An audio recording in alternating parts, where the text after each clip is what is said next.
नमस्कार आप सभी को, मेरा नाम है कुशाग्र सिंह। स्वागत है आप सभी का मेरे एक नई वीडियो में। आज की वीडियो में हम ग्रेड सेपरेटर के बारे में जानेंगे जो कि इटारसी जंक्शन रेलवे स्टेशन पर बनाया गया है। तो अभी कुछ ही दिन पहले आपने कटनी रेलवे स्टेशन पर भी ऐसा ही एक ग्रेड सेपरेटर देखा होगा और वही अब इटारसी रेलवे स्टेशन पर भी बनाया गया है, जिसको हम कहते हैं नॉर्थ साउथ ग्रेड सेपरेटर। अब सबसे पहले तो आप ये चीज जानिए कि भाई आखिर ग्रेड सेपरेटर होता क्या है। तो देखिए, सिविल इंजीनियरिंग का एक टर्म है। अब सिविल इंजीनियरिंग का मतलब ये हो गया कि ये रोड से जुड़ा हुआ एक टर्म है। अब भाई देखिए, जब भी दो रास्ते एक दूसरे को काटते हैं और चारों तरफ से अगर ट्रैफिक उसमें आ रहा है तो फिर आप जानते हैं कि वहां पर आपको सिग्नल्स लगाने पड़ते हैं। लेकिन अगर ट्रैफिक बहुत ही ज्यादा है तो फिर वहां पर बार बार जाम लगते रहेगा। तो उसी से निजात पाने के लिए यहाँ पर क्या करते हैं कि भाई ऊपर से फ्लाईओवर बना देंगे या फिर नीचे से कुछ और रास्ते बना देंगे या फिर कुछ ऐसा करेंगे जिससे कि दोनों साइड के रास्ते में आराम से गाड़ियां गुजरती भी रहे और कोई ट्रैफिक का यहाँ पर जाम ना लगे। जैसा कि आप यहाँ फोटो में देख ही पा रहे होंगे, तो कुछ इस तरीके का ग्रेड सेपरेटर रहता है। आपने ऐसे दिल्ली में, मुंबई में, इस तरह के बड़े शहरों में कई सारे ग्रेड सेपरेटर्स देखे ही होंगे ऑलरेडी। तो अब इस तरह के ही ग्रेड सेपरेटर रेलवे में भी आने लग गए हैं। अब भाई रेलवे में इनकी क्या जरूरत है, तो चलिए आज मैं आपको व्हाइट बोर्ड में समझाऊंगा कि भाई इटारसी रेलवे स्टेशन में आखिर ग्रेड सेपरेटर की क्या जरूरत है और इसमें बेसिकली हो क्या रहा है। तो देखिए, दिल्ली से जो साउथ की लाइन जा रही है, मतलब कि दिल्ली से आगरा, मथुरा, झांसी, भोपाल होते हुए जो लाइन इटारसी आती है, फिर वहीं से वो नागपुर होते हुए साउथ की तरफ निकल जाती है। तो ये वाली जो लाइन है, तो ये यहाँ पर इटारसी जंक्शन में मिलती है एक दूसरी लाइन से।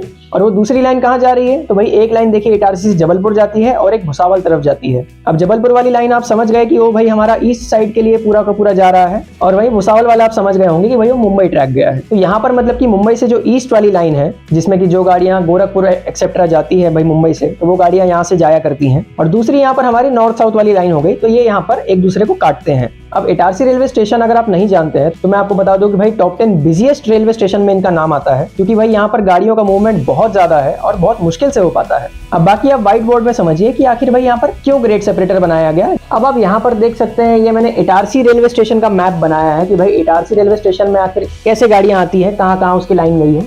तो देखिए, यहाँ से जो इस साइड में लाइन जा रही है, तो ये जा रही है जबलपुर की तरफ, और यही आगे चलकर गोरखपुर या फिर पटना के साइड में लाइन निकल जाती है। तो आप यहाँ पर समझ रहे होंगे, प्रयागराज एक्सेट्रा रेलवे स्टेशन यहाँ से कवर हो जाते हैं, जबलपुर से उस साइड लाइन जो है निकल जाती है। दूसरी यहाँ पर लाइन जा रही है नई दिल्ली की तरफ, जो कि यहाँ पर सीधा नॉर्थ डायरेक्शन वाली लाइन हो गई है। मतलब आप समझ सकते हैं, इस साइड जो है नॉर्थ है, तो यहीं इटारसी के बाद में भोपाल रेलवे स्टेशन आएगा, फिर झांसी, आगरा, मथुरा होगी, ये लाइन नई दिल्ली तक के जाती है। उसके बाद में यहाँ पर एक लाइन जा रही है भुसावल की तरफ, जो कि भुसावल से फिर आगे अहमदाबाद में लाइन निकल जाती है या फिर वहां मुंबई की तरफ ये लाइन जाती है। तो यहाँ पर आप समझ रहे हैं कि एक लाइन यहाँ से चली गई मुंबई की तरफ, और ये यहाँ से जो आप लाइन देख रहे हैं, तो फिर ये यहाँ से नागपुर की तरफ लाइन जा रही है, और यही आगे चलकर पूरा का पूरा साउथ कवर करती है। मतलब कि चेन्नई, बैंगलोर, हैदराबाद, तिरुवनंतपुरम, इस तरह के जितने भी शहर हैं, तो सब यहीं से ये लाइन जाएगी। मतलब कि नागपुर होते हुए यहाँ पर सारी की सारी गाड़ियां साउथ में जाती है, जो भी नॉर्थ से आ रही है। तो यहाँ पर कुछ इस तरह का यहाँ कंपोजिशन है इटारसी रेलवे स्टेशन का। मैंने यहाँ पर कोड लिखे हैं, तो आप कंफ्यूज मत होइएगा, सारे स्टेशन के कोड है। अब देखिए, मान लीजिए कोई भी गाड़ी अगर नागपुर से आ रही है और उसको इटारसी रेलवे स्टेशन पर जाना है, तो जैसे ये गाड़ी मान लीजिए यहाँ से इटारसी रेलवे स्टेशन की तरफ में जाएगी, तो आप यहाँ समझ सकते हैं कि ये सारी की सारी ट्रैक्स को यहाँ पर पार करेगी। और ये ट्रैक्स यहाँ पर दो ही नहीं है, तो दो मैंने आपको मेन लाइन बता दी है। यहाँ पर 7 प्लेटफॉर्म है और साथ ही साथ मालगाड़ी के लिए यार्ड भी है। तो इटारसी रेलवे स्टेशन बहुत बड़ा है। तो यहाँ से जब भी कोई गाड़ी इस साइड में जाएगी, तो आप समझ सकते हैं कि यहाँ भुसावल से या फिर मुंबई से जो लाइन आ रही है, तो इसको पूरी गाड़ी काटते हुए यहाँ से पूरा ऐसे जो है इटारसी रेलवे स्टेशन पर एंटर होती है। तो जब भी गाड़ी यहाँ से कोई जाएगी, तो बीच में आप समझ सकते हैं कि भुसावल से कोई भी मान लीजिए गाड़ी आ रही है, तो उसको यहाँ रोक के रखना पड़ेगा, क्योंकि भाई जब तक ये गाड़ी पूरा का पूरा पार नहीं कर लेगी सारी पटरियों को, तब तक ये गाड़ी यहाँ पर रुकी हुई रहेगी। और आपको मैंने एक चीज हमेशा वीडियो में बताई है कि भाई जब भी कोई भी ट्रेन अगर अपने ट्रैक्स को चेंज करती है, तो मैक्सिमम वो 30 की स्पीड से जा सकती है, और भाई यार्ड में तो स्पीड और भी ज्यादा कम रहती है। अब यहाँ पर देखिए, मेल एक्सप्रेस की तो उतनी प्रॉब्लम नहीं है, जितनी भी एक्सप्रेस ट्रेन है वो तो आराम से निकल जाया करती है। लेकिन भाई मालगाड़ी आप सोचिए, अगर नागपुर की तरफ से आ रही है, तो उसको बहुत ज्यादा टाइम लग जाता है पूरा का पूरा ट्रैक्स पार करने के लिए। तो उसमें यहाँ पर जैसे भुसावल की कोई गाड़ी है, तो ये यहाँ D10 होगी।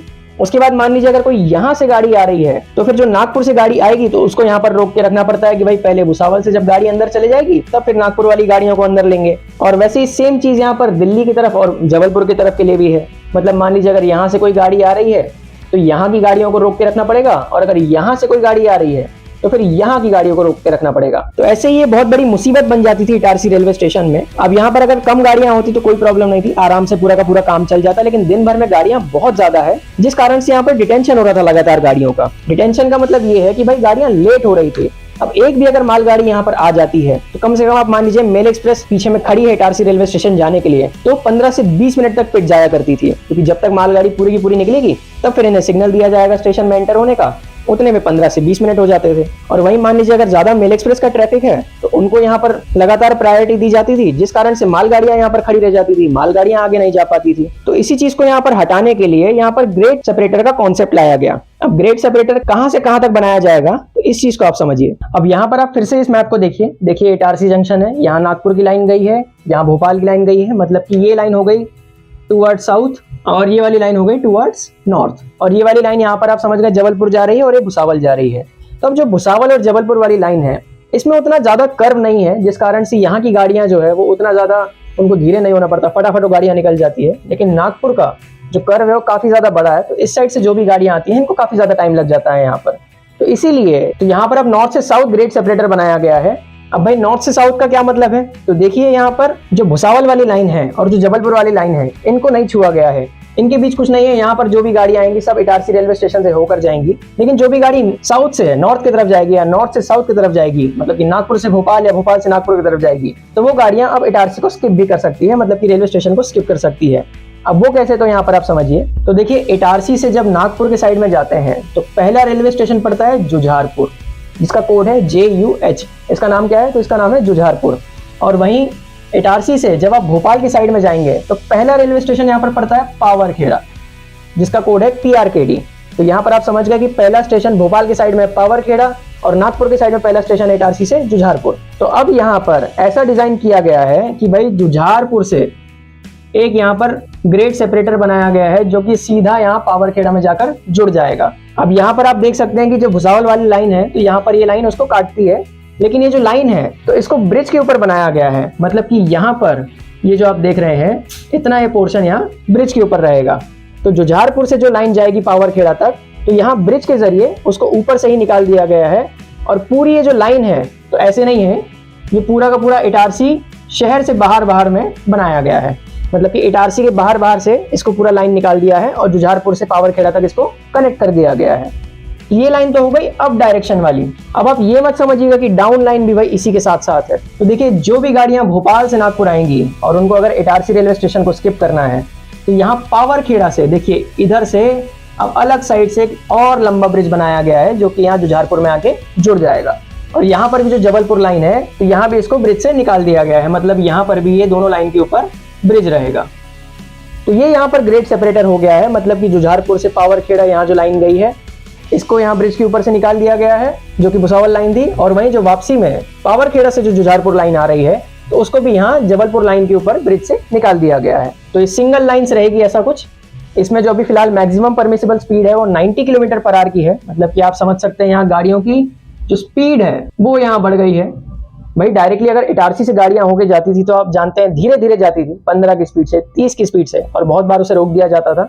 अब यहाँ पर लेकिन गाड़ियां जुझारपुर से सीधा 90 की स्पीड से निकल जाया करेगी, जिससे कि यहाँ इटारसी में जो ब्लॉक आ रहा था गाड़ियों का वो नहीं होगा और डायरेक्टली यहाँ पर गाड़ियों का डिटेंशन बहुत ज्यादा कम हो जाएगा। जो भी यहाँ पर इटारसी नहीं रुकती है, मतलब जिन भी गाड़ियों का पब्लिक हॉल्ट इटारसी नहीं है, नागपुर से डायरेक्ट जिनका भी भोपाल स्टॉपेज है सीधा, तो वो गाड़ियां यहाँ इस ग्रेड सेपरेटर से निकल जाएंगी। लेकिन यहाँ पर आपके मन में एक और डाउट आ रहा होगा, भाई इतनी सारी गाड़ियों का डायरेक्टली भोपाल स्टॉपेज नहीं है नागपुर से, लगभग मोस्टली गाड़ियों का इटारसी में स्टॉपेज है और सारी गाड़ियां इटारसी रुक कर ही जाती है। लेकिन कुछ 3-4 गाड़ी ऐसी है जिसमें से 3 डेली वाली है, बाकी नॉन डेली है, मतलब कि वीकली जो गाड़ियां हैं जिनका स्टॉपेज डायरेक्टली नागपुर से भोपाल के बीच में दिया है, तो वो सारी की सारी गाड़ियां यहाँ इस ब्रिज के ऊपर से ग्रेड सेपरेटर के ऊपर से होके निकल जाएगी। लेकिन आप सोच रहे होंगे कि भाई मेल एक्सप्रेस को इससे क्या ही फायदा जब 4 ही गाड़ी है, बाकी तो मैंने आपको बता दिया मैक्सिमम गाड़ी इटारसी होके जा रही है। तो देखिए रेलवे फायदा यहाँ नहीं देख रही है, रेलवे को जो मेन फायदा होगा वो होगा मालगाड़ियों से। भाई यहाँ से जितनी भी मेल एक्सप्रेस जाएंगी वो तो जाएंगी, उससे कोई फर्क नहीं पड़ता, लेकिन यहाँ से मालगाड़ियों को बहुत ज्यादा निकाला जाएगा। अब भाई यहाँ से बहुत सारी मालगाड़ियां ऐसी है जो नागपुर डिवीजन से सीधा भोपाल डिवीजन तक के जाएगी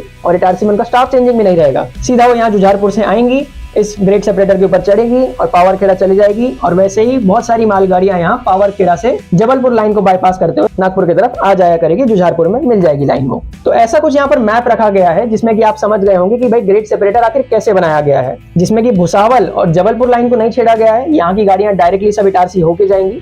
लेकिन नागपुर से जो भोपाल लाइन है या फिर जो नॉर्थ साउथ कॉरिडोर है, तो उसमें यहाँ पर अलग से ग्रेड सेपरेटर बना दिया गया है, जिसमें कि इटारसी स्टेशन स्किप हो जाएगा। और ये कहां से कहां तक है, तो ये है जुझारपुर से लेके पावरखेड़ा तक।